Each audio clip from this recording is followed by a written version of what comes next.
The body was found in the evening. 45 years old, 16 broken bones, after 2 days in Omsk. The official version? A stroke. The unofficial version?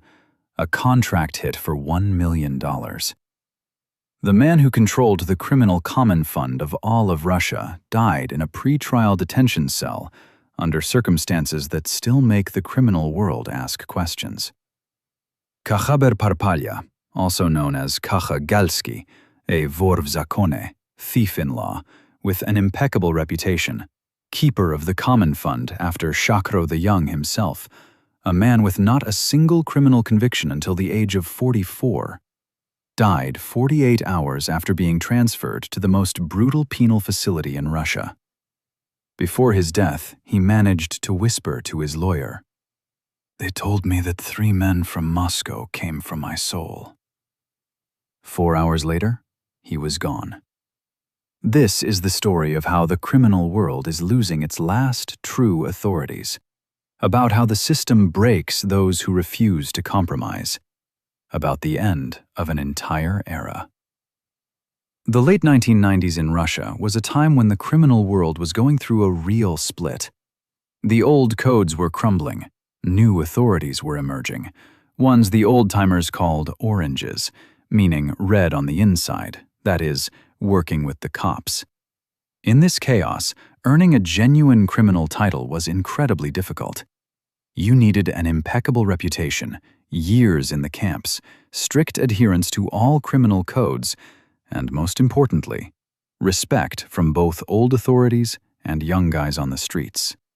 Kakhaber Parpalia received his title in 1999, when he was only 24 years old. For a Georgian, this was a special achievement. At that time, a real war for spheres of influence was being fought between Slavic and Caucasian gangs. But let's start from the very beginning. Kakha was born in 1975 in Georgia into an ordinary family. No criminal connections, no criminal dynasties. A regular kid who, in the early 1980s, like many of his peers, ended up on the street. Back then, the street taught faster than any school. Either you were a fighter or you got put down. Kakha chose the former. He started, as many did in those times, with small stuff: pockets, bags, man purses in crowds. The man purse, by the way, was a real treasure in those years.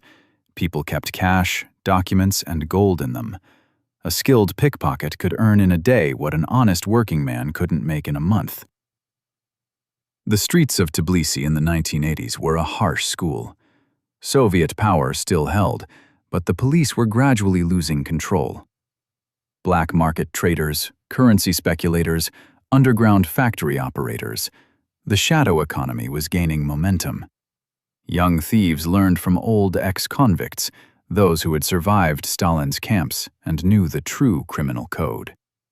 Not the ones that appeared in the 90s when every street punk started calling himself bro, but real criminal laws that had been forming over decades. Don't work, don't serve in the army, don't cooperate with the authorities, stand by your word, help those who are arrested. This was the code, violation of which was punishable by death. Kakha quickly understood that there were different ways to operate on the street.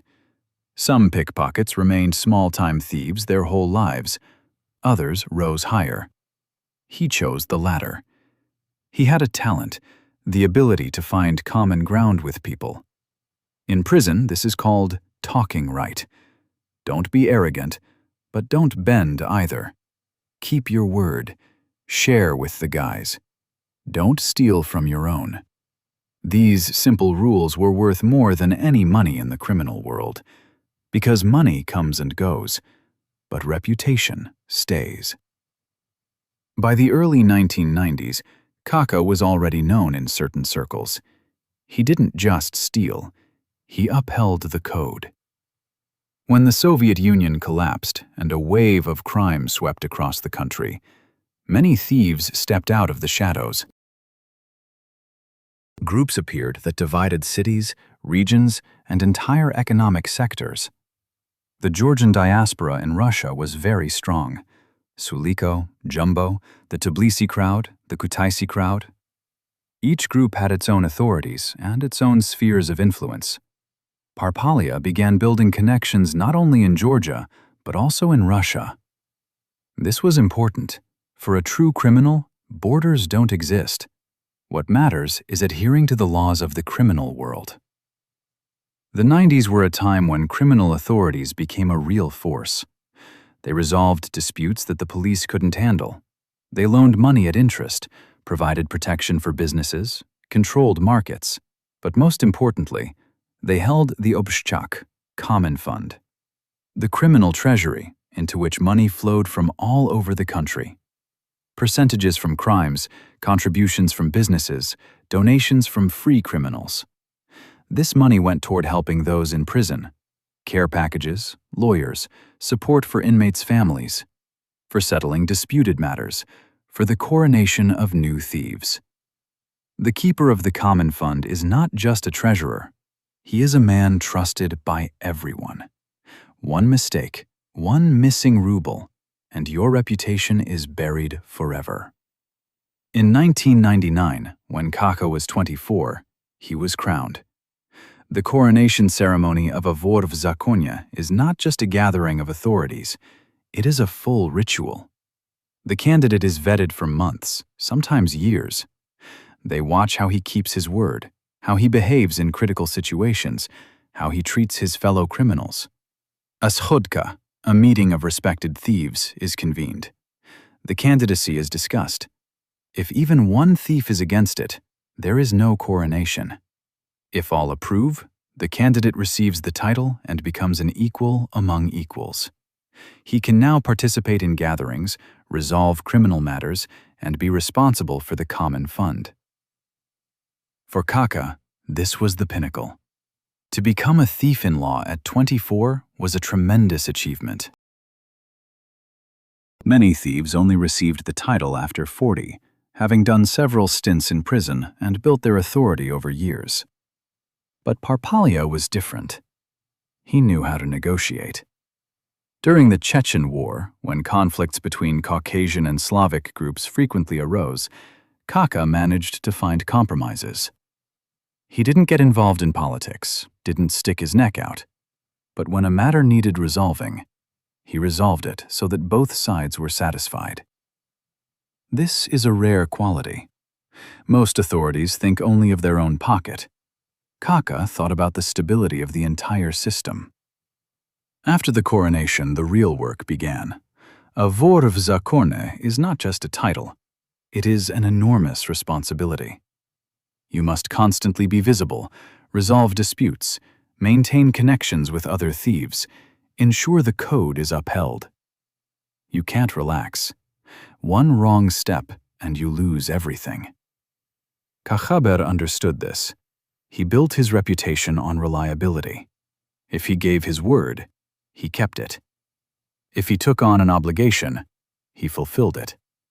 If he judged a dispute, he judged fairly, not looking at faces.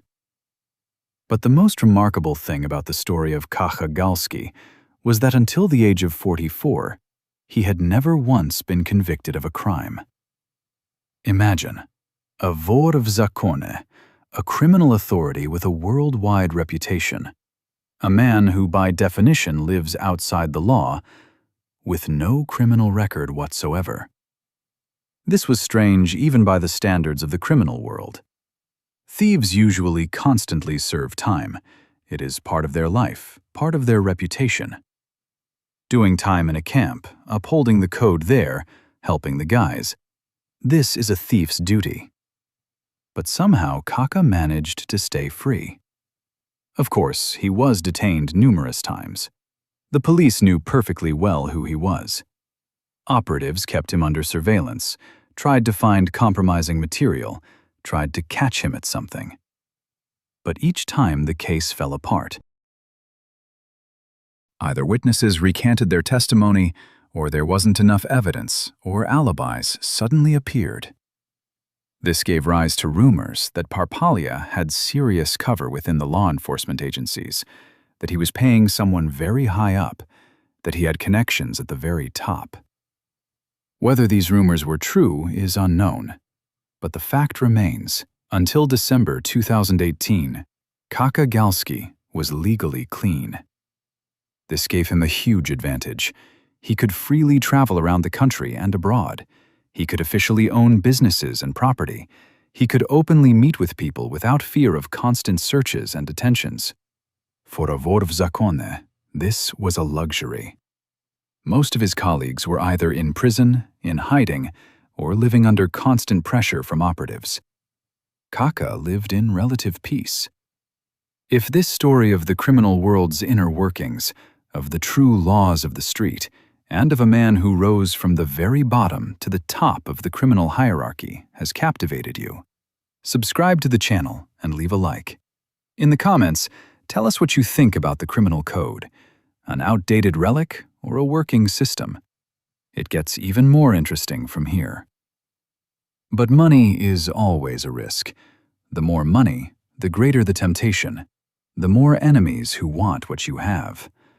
The more people who want to take your peace. Parpalia knew this.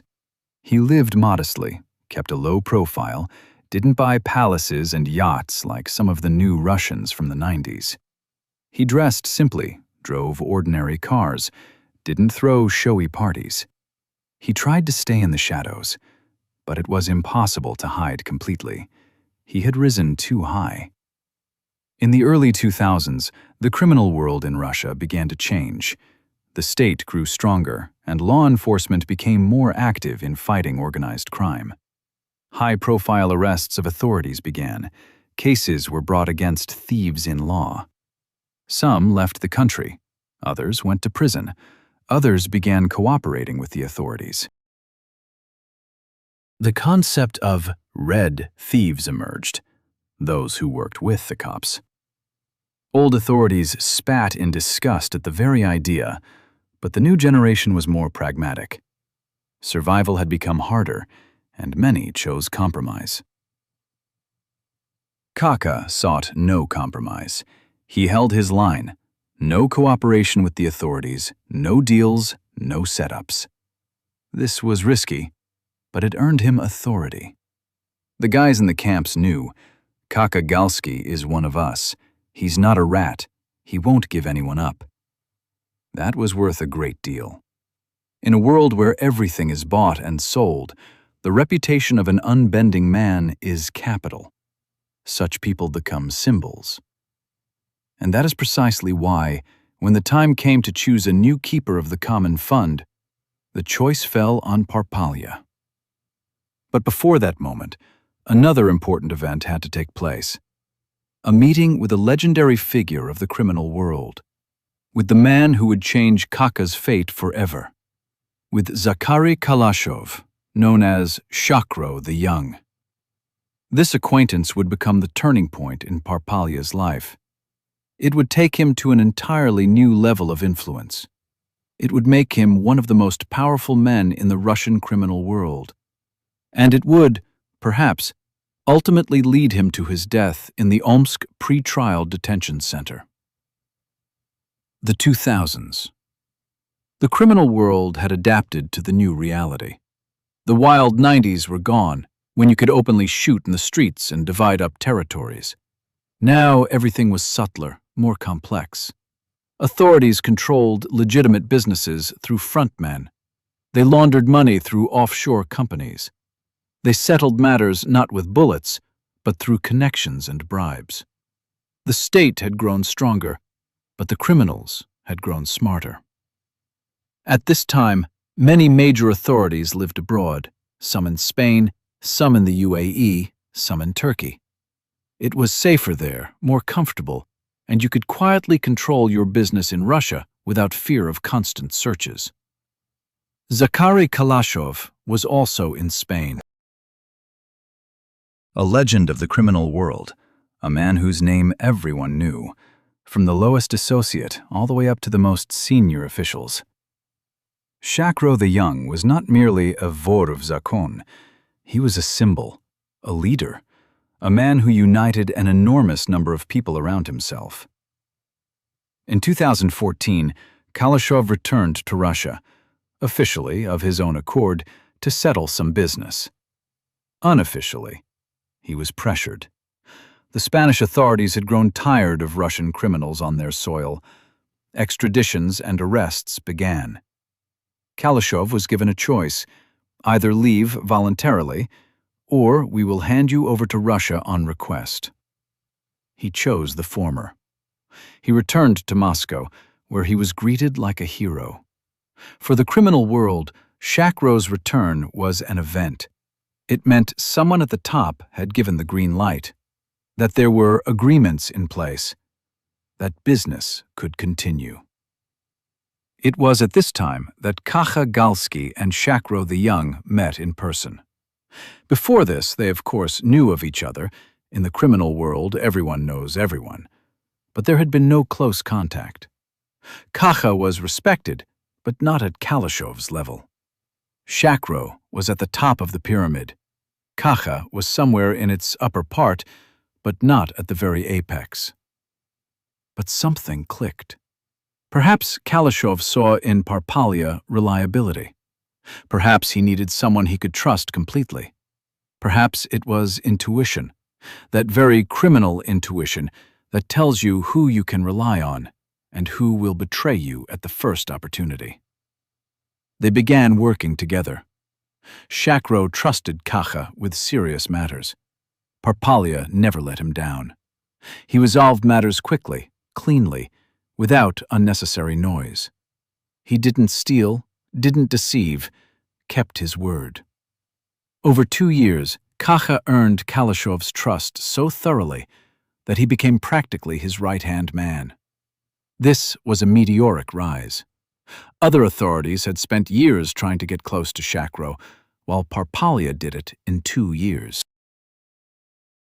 There was no shortage of envy, but nothing could be done. Kakha had an impeccable reputation. July 2016. Moscow, an expensive restaurant, a reception.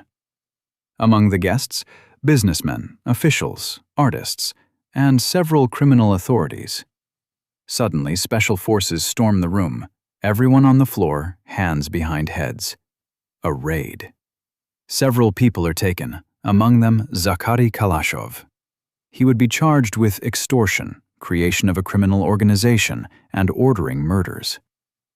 The case was high profile and widely covered. The media wrote about the twilight of criminal authorities, about the state finally getting serious about thieves-in-law.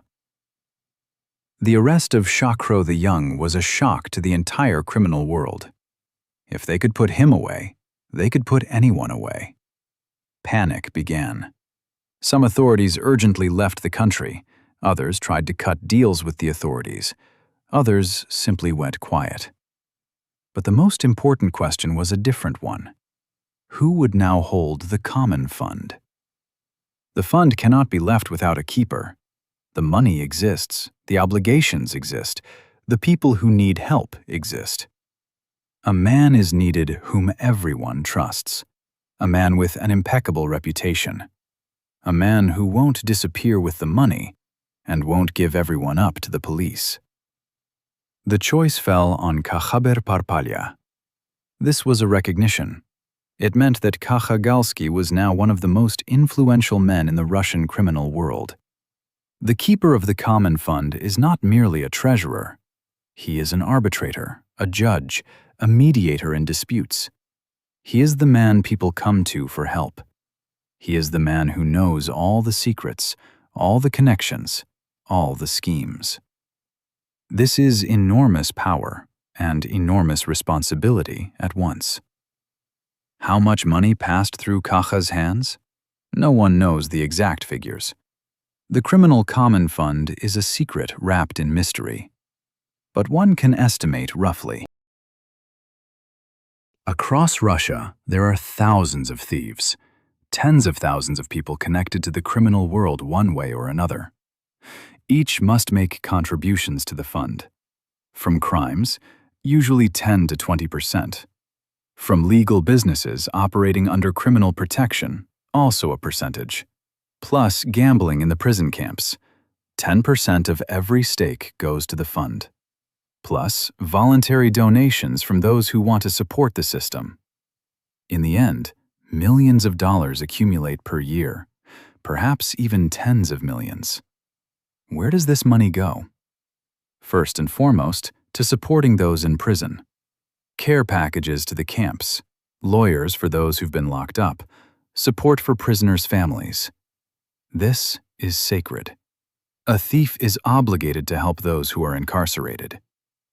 Next, resolving disputed matters. If you need to pay for an expert assessment, find witnesses, make arrangements with someone, all of this requires money. Next, the coronation of new thieves. A gathering costs money. You need to bring authorities from all over the country, ensure security, organize everything. Next, supporting the authorities themselves, who by law of the code cannot work. They live off the fund. Parpalia became the administrator of these funds. Enormous power, but also enormous risk. One wrong step and everything collapses. Steal from the fund? Death. Distribute incorrectly? Loss of authority. Fail to help in time? Accusations of betrayal. Kakha understood this. He managed affairs meticulously. Every ruble accounted for. Every decision carefully weighed. No emotions, only calculation. But over time, keeping the common fund became increasingly difficult. The state was increasing the pressure. Thieves began being arrested under the statute on creating criminal organizations. Property was being confiscated, accounts frozen. Money had to be hidden, transferred abroad, complex schemes devised. Kakha managed, but the tension was growing. On top of that, internal disputes broke out within the criminal world. Someone was unhappy with how the money was being distributed. Someone felt Kakha was taking too much for himself. Someone simply envied his position. Among the envious was one man who would later, perhaps, play a fatal role in Parpalia's fate. Edward Asatrian, known as Edik Ositrina, a vor v zakone who controlled the south of Russia, an ambitious, ruthless man, ready to do anything for power. He wanted to expand his influence, but the allies of Shakro the Young stood in his way, and the main ally was Kakha Galsky. Ositrina understood. As long as Parpalia holds the common fund, as long as he has the support of the old authorities, nothing will change. Kakha had to be removed. But how? You simply cannot kill a vor v zakone. That's against the code. You yourself could be killed for it. A pretext was needed. A way to discredit him, to make him bury himself. And a pretext was found. December 9th, 2018. Moscow, evening. A 3-car convoy drives down one of the streets. A jeep in front, an armored limousine in the middle, another escort vehicle at the rear. In the limousine, Kakhaber Parpalia. He is returning from a meeting, heading home. All as usual, no premonitions. But suddenly, a flashing light appears ahead. A traffic police car blocks the road, another behind. The convoy is stopped. Men in plain clothes jump out of the cars. The FSB. Kakha is asked to step out of the car. He does so calmly, without panic. He was used to such checks. They'd stopped him before. Usually it ends quickly. They check the documents, have a chat, and let him go. But this time it's different. He is given a personal search. And they find something. A small packet with a white powder. 8 grams. Cocaine. Kakha is in shock. He shouts that it was planted, that he has never used drugs, that this is a provocation. But who is listening? He is restrained and taken away. The driver has an unregistered pistol found on him. The case is airtight. Parpalia is taken for interrogation. He is told, "Confess, work with us, and everything will be fine." He refuses. Then he is told, "There will be a case for drug possession on a large scale." 8 grams of possession, that's a minimum of 4 years. Plus the driver's pistol, that can be tied to him too. Kakha understands he's been set up, but what can he do? Admit to something he didn't do? Cooperate with those with whom a vor v zakone cannot cooperate under the code? He chooses to stay silent and wait. The trial begins. The defense points to numerous inconsistencies. Why would a man riding in an armored limousine with bodyguards voluntarily step out of the vehicle? Why did he not try to get rid of the drugs if he had them? Why were there no signs of drug use on him, even though the report states that his appearance and behavior indicated narcotic intoxication? Why did the toxicology report not confirm the presence of drugs in his blood? None of this matters. The court stamps a guilty verdict. March 2020. 4 years in a general regime colony. When news of the verdict reached the criminal world, panic broke out. Kakha had been locked up, his first stint at 44 years old. A man who had avoided prison his entire life, who had held the common fund, who was a symbol of unwavering resolve, was behind bars. And he was in over such a ridiculous case, 8 grams of cocaine that had clearly been planted. It was humiliating. It was a blow to his authority. But worst of all was that everyone understood this was the beginning of the end. The criminal world pooled money. $1 million was allocated for saving Kakha Galsky. The plan was simple: buy everyone who needed to be bought. The judge, the prosecutor, the investigators, the witnesses. Make the case collapse, get the verdict overturned, get Kakha released. $1 million is an enormous sum. With it, you can buy anyone.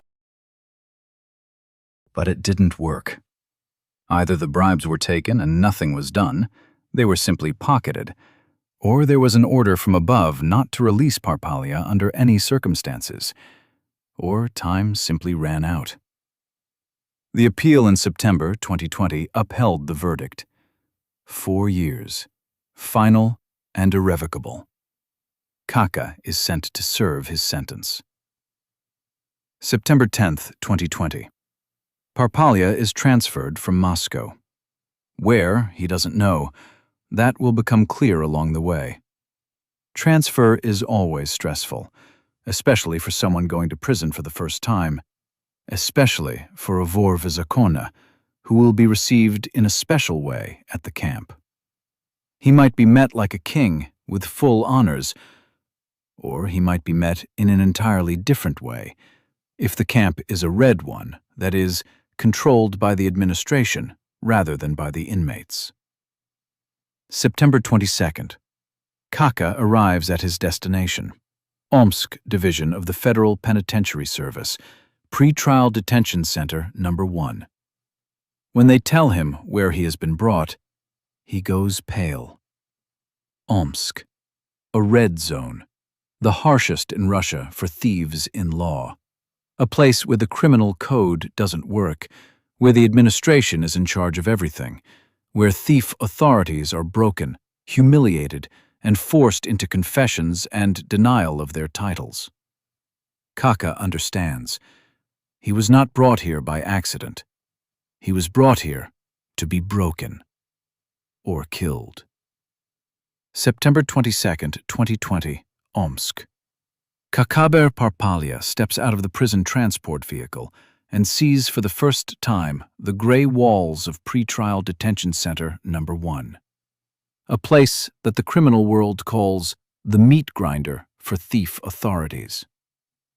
The Omsk Division of the Federal Penitentiary Service has a particular reputation. The most hardened are broken here. The criminal code holds no sway here. The guards and their prisoner lackeys, those who work with the administration, are in charge. The system has been perfected over years.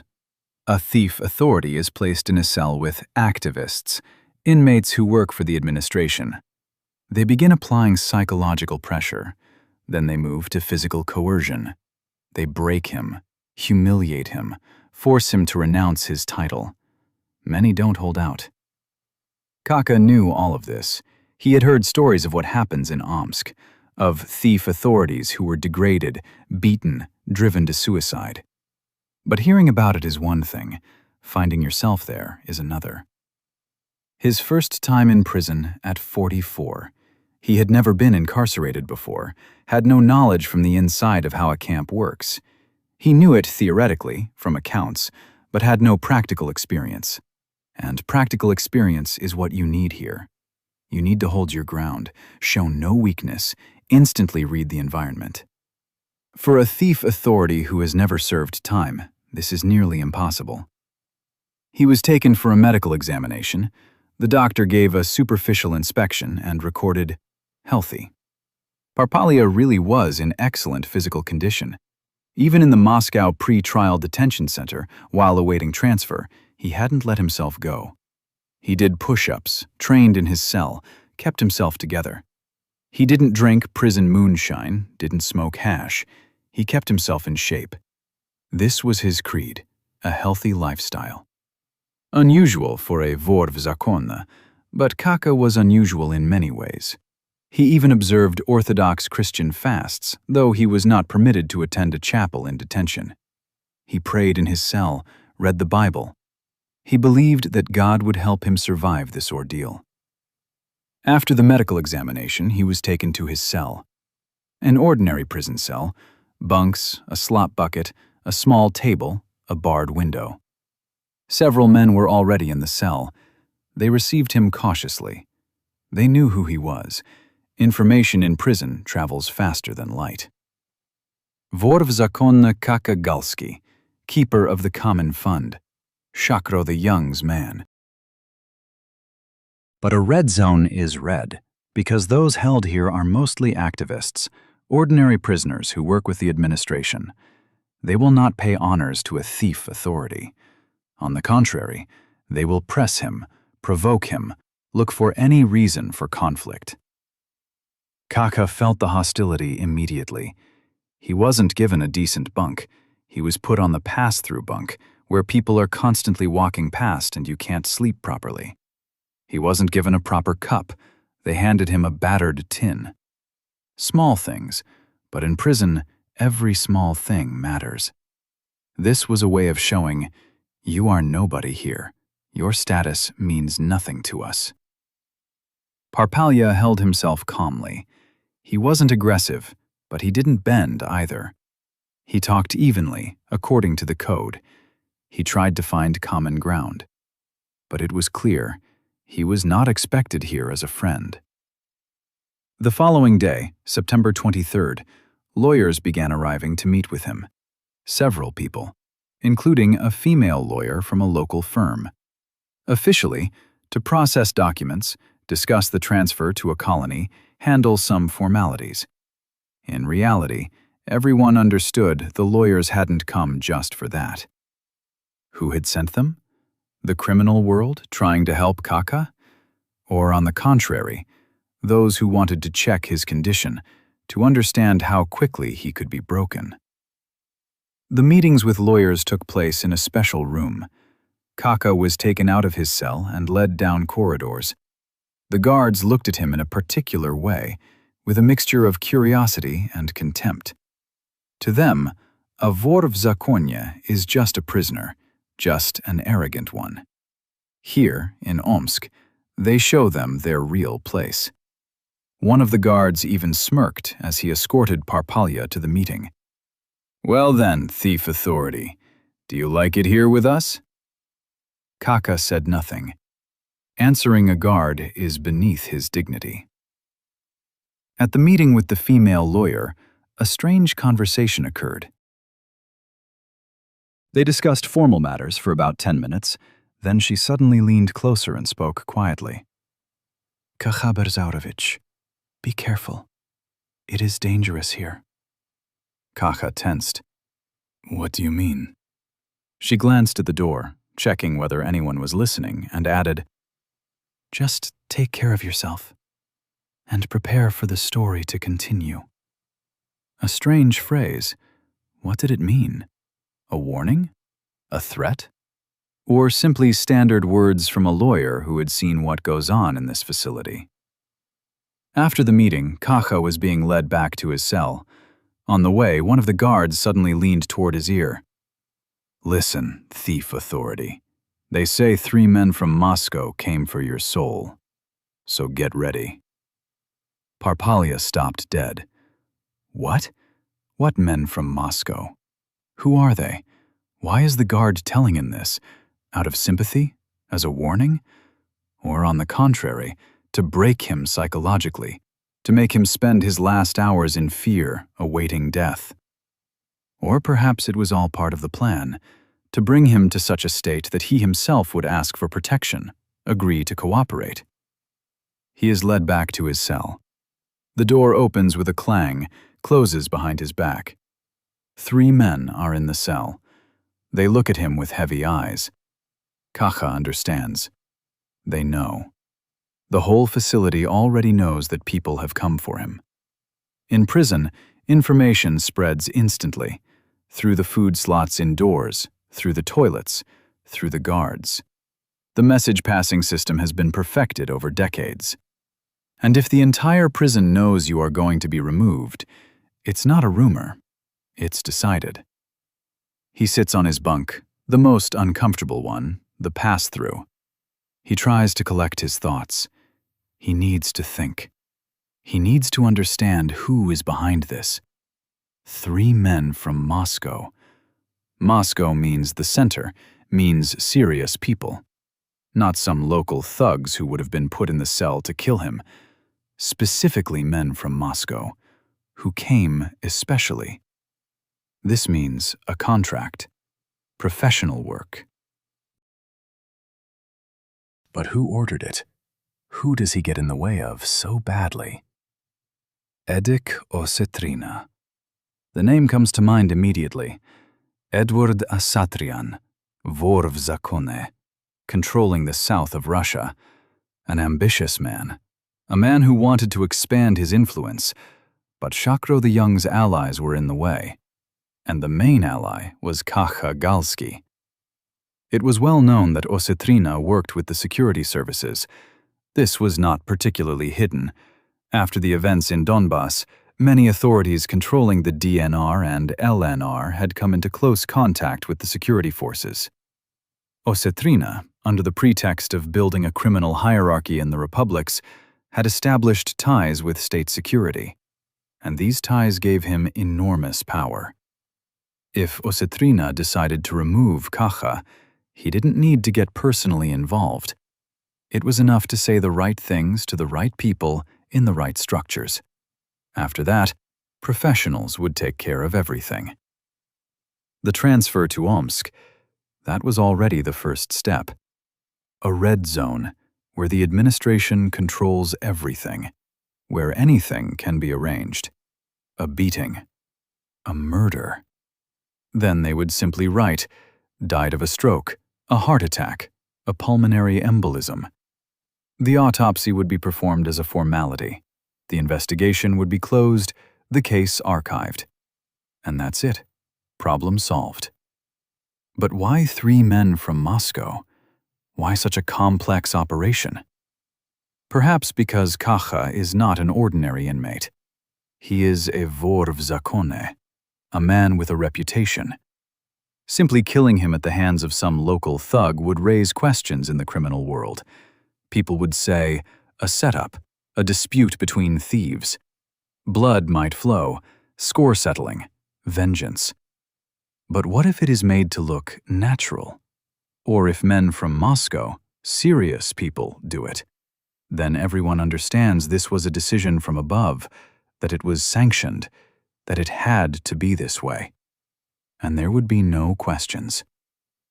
Kakha lies on his bunk and thinks. The time is 13:30. Half an hour has passed since the meeting with the lawyer. What happens next? When will they come? Tonight? Tomorrow? Perhaps right now? He listens to the sounds, footsteps in the corridor, the clank of bars, shouts from other cells. Everything is normal. But it is a deceptive calm. He feels something is about to happen. Soon. His cellmates are silent. They don't talk to him, don't even look at him. This is a bad sign. Usually in prison there is always conversation. People discuss the news, argue, tell stories. Silence means that people know something is about to happen and don't want to get involved, don't want to get caught in the crossfire. They are simply waiting for them to come for Kakha, and pretending they see and know nothing. 1400. Lunch. They bring the slop, a watery gray sludge they call soup, and a piece of black bread. Kakha doesn't eat, can't manage it. His stomach is clenched, nausea rises from the tension.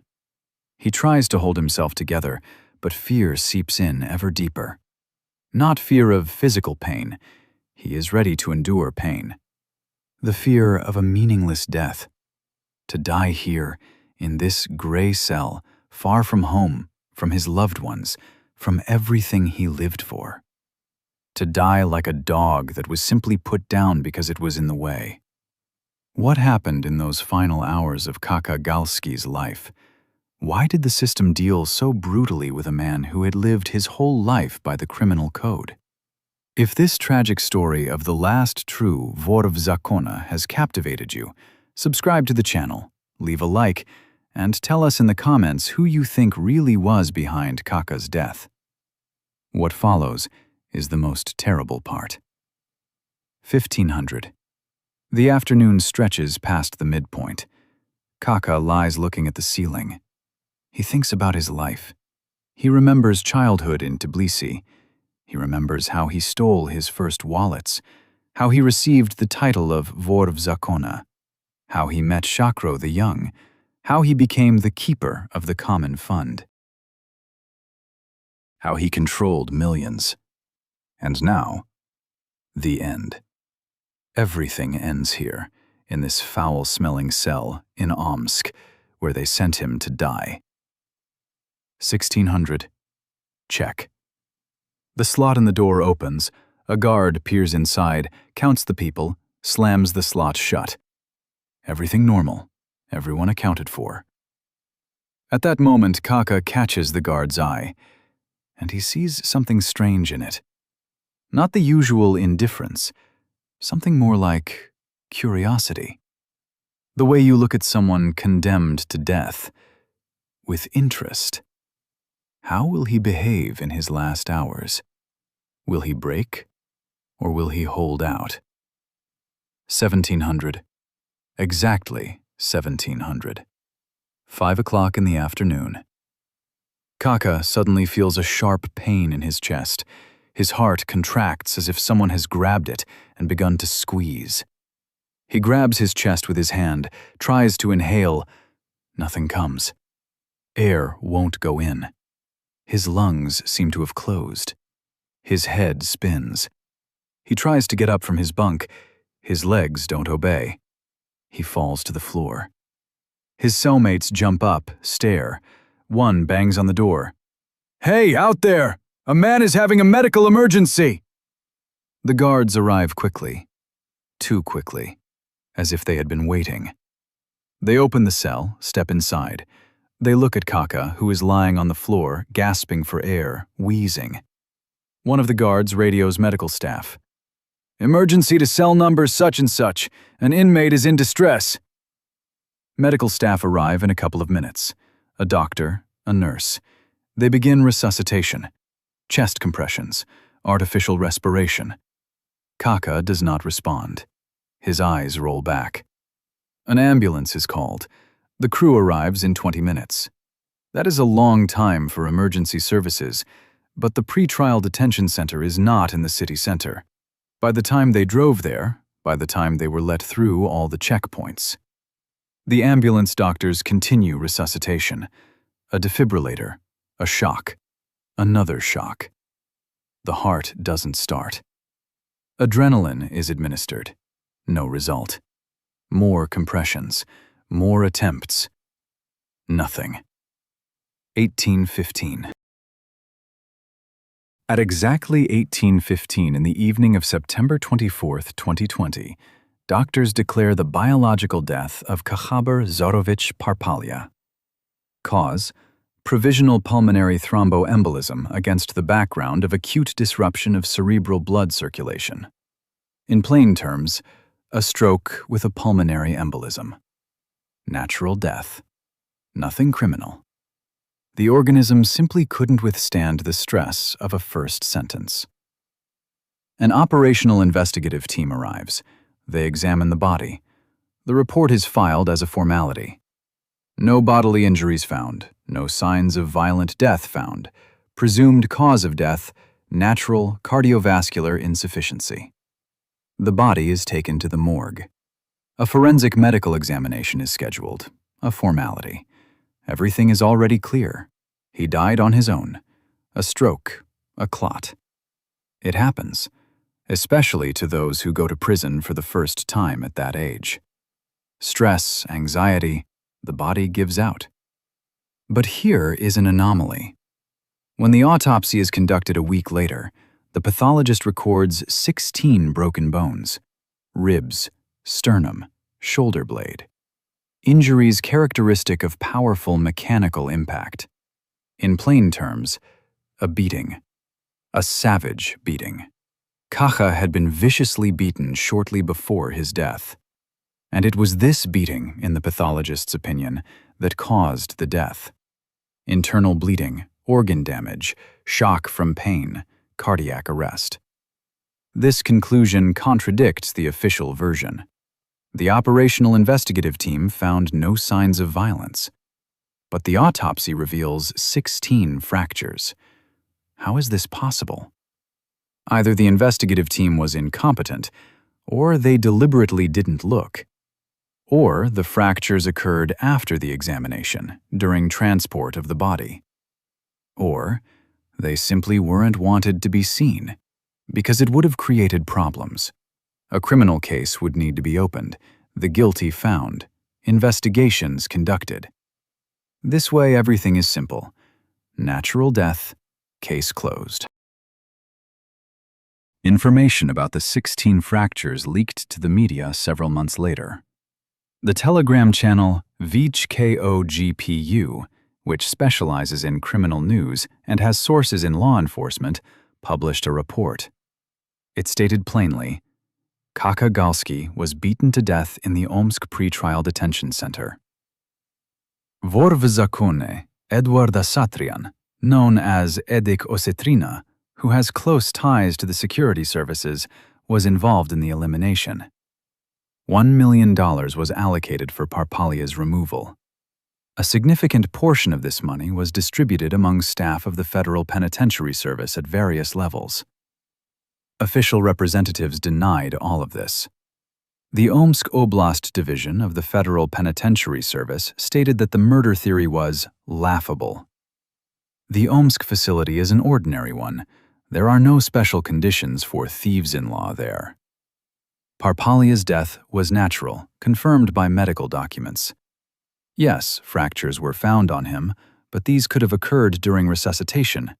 Chest compressions frequently cause rib damage. 16 fractures, a lot, but it happens when resuscitation is carried out intensively and for a long time. Parpalia's family and lawyers did not believe the official version.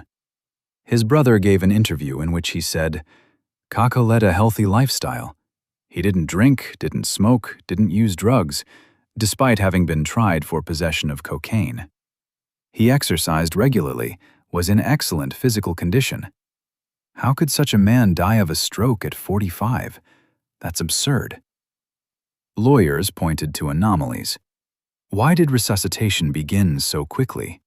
Why were the guards ready and waiting? Why was the ambulance late to arrive? Why did the investigative team not notice the fractures? But none of this mattered. A preliminary inquiry into the cause of death was conducted. The result? No grounds found for opening a criminal case. Death was natural. Case closed. The body was handed over to relatives. 2 weeks after the death, the funeral was held in Tbilisi. Kakha was buried as a vor v zakone, with honors, with a large gathering of people. Authorities arrived from different countries, Russia, Georgia, Armenia, even from Europe. They came to see off one of their own, the last of a vanishing breed. The criminal world was in shock. Kakha Galsky had been killed, the man who held the common fund, a man with an impeccable reputation, a man who had never bowed before the authorities. Killed in prison in Omsk 2 days after being transferred there. This was a message to all thieves-in-law. The system had grown stronger. The old criminal code no longer works. Either you make arrangements with the authorities, or you are removed. There is no third option. After Kakha's death, a quiet war broke out within the criminal world. The common fund was left without a keeper. A new one had to be chosen. But who? Who could be trusted with such responsibility? Old authorities were afraid. What if the same happened to them as happened to Parpalia? Young ones didn't want the risk. They understood that the keeper of the common fund was now the #1 target for the security services. In the end, the common fund fragmented. Each region began holding its own treasury. There is no longer a unified system. Edik Osetrina, after Kakha's death, strengthened his position in southern Russia. He openly works with the security services, helps control the situation in the DNR and LNR, participates in resolving conflicts between criminal groups. He is called a red thief, a rat, an informant. But he is wealthy, influential, and protected by the state. Old-school thieves spit in his direction, but can do nothing. Times have changed. Zakhary Kalashov, Shakro the Young, is in prison. He was sentenced to 9.5 years. He won't be out for some time. When news of Kakha's death was conveyed to him, he was silent for a long time. Then he said only one phrase. "They killed a good man." No further comment. In prison, you cannot show emotions, cannot show weakness. But those who knew Shakro said, he took this loss hard. Kakha was like a younger brother to him. The criminal world has changed irreversibly. The old laws, don't work, don't serve in the army, don't cooperate with the authorities, have become anachronisms. The new thieves-in-law live by different rules. Many have legitimate businesses. Many have served in the military. Many have arrangements with the security services. These are no longer the thieves of the 90s, the 80s, the Soviet era. These are businessmen with criminal pasts who use the status of a thief for authority, but do not live by the criminal code. Kakhaber Parpalia was one of the last true thieves, one of those who genuinely lived by the laws of the criminal world, who never bowed, never betrayed, kept his word to the end. His death is symbolic. It marks the end of an entire era, an era when the criminal code was a real force, when a vor v zakone was truly an authority and not merely a title, when the criminal world lived by its own rules and not at the direction of the state. What remains after Kakha? Memory, legend, the story of a man who rose from the very bottom to the apex of the criminal hierarchy, who controlled millions of dollars and the fates of thousands of people, who did not betray his principles even in the face of death, who chose to die rather than become a rat. In the criminal world, this is valued above all else. You can be ruthless, you can be merciless, you can be anything. But if you are a rat, if you gave up your people, you are despised. Kakha was not a rat, and for that, he is remembered. At Parpalia's grave in Tbilisi, there are always flowers. People come from all over the world, thieves, former convicts, and simply those who respected him. They come, lay flowers, stand in silence. It is a tribute to a man who lived and died by the criminal code. In a world where everything is bought and sold, where everyone seeks compromise and makes deals, such people are a rarity. But was his death inevitable? Could he have avoided this end? If he had agreed to cooperate with the investigation in 2018 when he was detained with cocaine, perhaps the case would have been dropped. He would have remained free. He would have continued to hold the common fund, to help those in prison, to resolve criminal matters. But he did not agree. He chose his principles, and that choice killed him. Or perhaps he would have been killed regardless. Perhaps the decision to eliminate Kakha had been made much earlier. Perhaps the cocaine was planted deliberately to give a pretext to imprison him. Perhaps this entire sequence, the arrest, the trial, the transfer to Omsk, the death, was planned in advance? In that case, he had no chance. In that case, it was simply an execution, drawn out over time. We will never know the whole truth. Too many people have an interest in ensuring that truth never comes to light. The security services, who may have organized this operation. The Federal Penitentiary Service, in whose facility the death occurred. Criminal authorities, who may have ordered the killing. All of them are silent. The official version is natural death, and this version suits everyone. But there are facts that cannot be concealed. 16 broken bones. The words about 3 men from Moscow who came for his soul. The strangely rapid death, 2 days after being transferred to Omsk. The $1 million that could not save him. All of this points to one conclusion. Kakha Galsky was killed. Deliberately, with planning, professionally. A man was removed who stood in the way of the new order of things. A man who was the symbol of the old criminal world, a world that had to pass away. And it passed away. With Kakha, an entire era departed. The era of true thieves-in-law who lived by the code. Now only imitators remain, people with the title, but without the soul. People who call themselves thieves, but work with the police. People who speak of honor, but at the first sign of danger, give up their own. This is the new reality of the criminal world. And in this reality, there is no place for people like Kakha Parpalia. His last words, which he managed to say to his lawyer before his death, were simple. "I'm holding on." 2 words that characterize his entire life. He held on until the end. He did not break, did not beg for mercy, did not betray. He died as he had lived, with dignity. For the criminal world, this is an example. For the state, a threat that needed to be eliminated. For us, a story about how the system breaks those who refuse to submit to it. Several months after Kakha's death in Omsk, another inmate died under similar circumstances. Then another. The system works. The red zone does its job.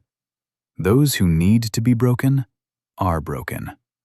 Those who need to be removed are removed. And everything remains secret.